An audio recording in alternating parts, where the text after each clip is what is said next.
Hello all, today we are looking at a game between Paul Morphy and Charles Maurian, played in New Orleans 1866. And the great Paul Morphy opens with e4, e5, f4, King's Gambit, e takes, knight f3, g5, bishop c4, g4, hitting the knight, and now d4 already. On move 5, sacking his knight. It's quite a daring move, especially in 1866. It's not right. You can try it in blitz, but I wouldn't recommend it in a long game. G takes f3, queen takes f3,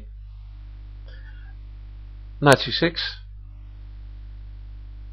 and now bishop takes f7 check. On move 7, our second sacrifice of a piece. Of course, black takes.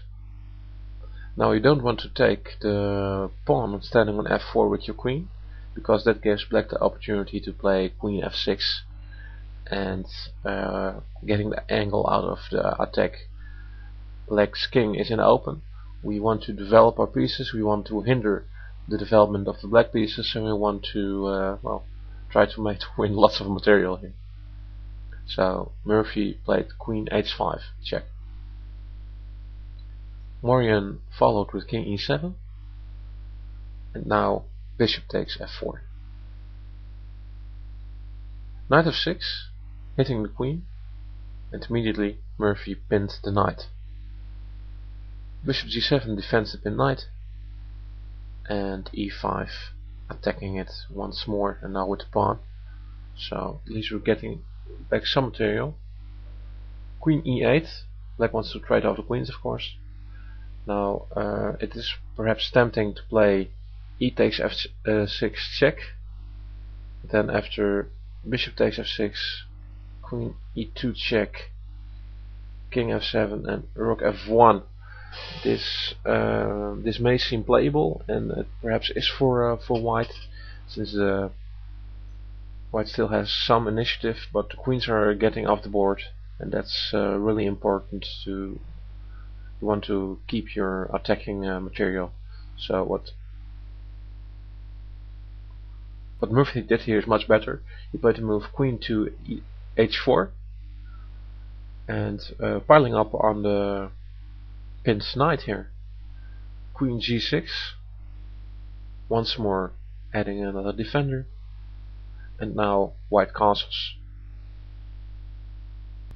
Despite being up 2 pieces, black is in a world of hurt here.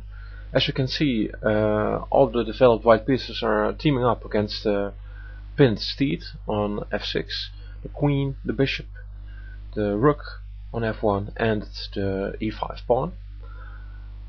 If black would try a move like rook f8, then a possible continuation would be e takes f6 check, bishop takes, rook takes, and now the rook on f6 is the pin piece, and white can continue with developing his knight to c3, continuing the attack, threatening forks, and wanting to introduce his a1 rook to the attack. So this would be a nice position for white.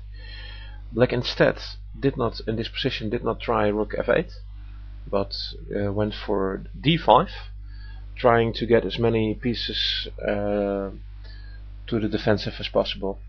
Of course he wants to use his c8 bishop now, and if white allows it, he will use his a8 rook to the defensive.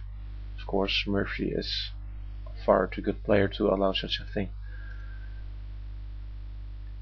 E takes f6 check, king f7, f takes g7 check, king g7, or king takes g7 I should say, and well,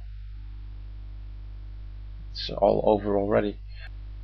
White plays rook f6, one of the possible moves here, and there's nothing that black now can do. Let's say black will try to save his queen by a move like queen to e4. Well, then we have queen h6 check, and after king g8 checkmate. So that's a mate in 2. If black tries to save his queen by another move, let's say queen e8 to defend against the checkmate, well, that won't help because we have kind of the same pattern with bishop h6 check now, and after king g8 queen g5 check. Well, the black queen now must intervene with queen g6, and we have rook f8 mate, so there's nothing to save the queen. And in this position black tried bishop f5,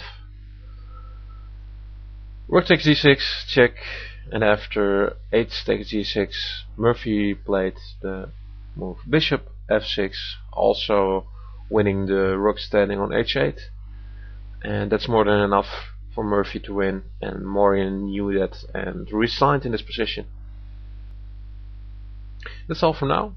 Thank you for watching, and I hope to see you in the next video. Bye bye.